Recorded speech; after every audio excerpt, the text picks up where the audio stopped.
ಅಂಬರೀಶ್ ಅವರ ಹುಟ್ಟುಹಬ್ಬವನ್ನು ಅಭಿಮಾನಿಗಳಿಂದ ಆಚರಿಸಲಾಯಿತು.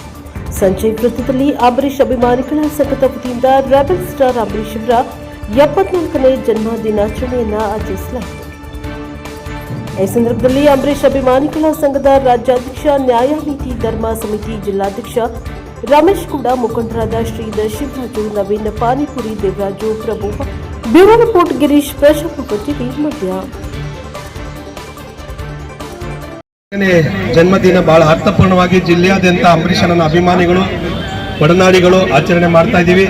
ಈಗಾಗಲೇ ಹಲವಾರು ಗ್ರಾಮಗಳಲ್ಲಿ ಕಾರ್ಯಕ್ರಮ ಪ್ರಾರಂಭ ಆಗಿದೆ.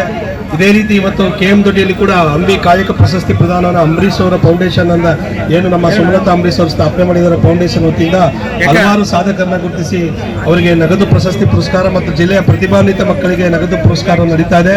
ಆದರೆ ಇವತ್ತು ಇಲ್ಲಿ ನ್ಯಾಯ ನೀತಿ ಧರ್ಮದ ತಂಡದವರು ನಮ್ಮ ಸಂಜಯ್ ಸರ್ಕಲ್ ಅಲ್ಲಿ ಪ್ರತಿ ವರ್ಷದಂತೆ ಈ ವರ್ಷ ಮತ್ತು ಕೇಕ್ ಕತ್ತರಿಸಿ ಅಂಬರೀಶ್ ಅವರ ಹುಟ್ಟುಹಬ್ಬವನ್ನು ಆಚರಣೆ ಮಾಡಿದ್ದಾರೆ. ಅಂಬರೀಶ್ ಅನ್ನವರು ಅಜಾತ ಶತ್ರು.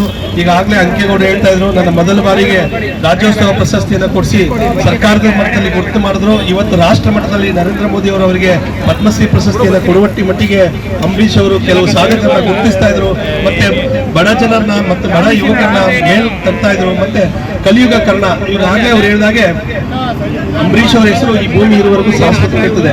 ಮಹಾಭಾರತದಲ್ಲಿ ಕರ್ಣನಂತೆ ಅವರು ಕಲಿಯುಗದ ಕರ್ಣನಾಗಿ, ದಾನಶೂರ ಕರ್ಣನಾಗಿ ಅತ್ಯಂತ ಜನಪರ ಕೆಲಸಗಳನ್ನು ಮಾಡಿ ಮಂಡ್ಯ ಜಿಲ್ಲೆ ಸೇರಿದಂತೆ ಈ ರಾಜ್ಯದಲ್ಲಿ, ರಾಷ್ಟ್ರದಲ್ಲಿ 60ಕ್ಕೂ ಹೆಚ್ಚು ದೇಶಗಳಲ್ಲಿ ಸ್ನೇಹಿತರನ್ನು ಹೊಂದಿದಂತ ಒಬ್ಬ ಅಜಾತ ಶತ್ರು ಯಾರಿದ್ರೆ ಅದು ನಮ್ಮ ಅಂಬರೀಷ್ ಅಣ್ಣ.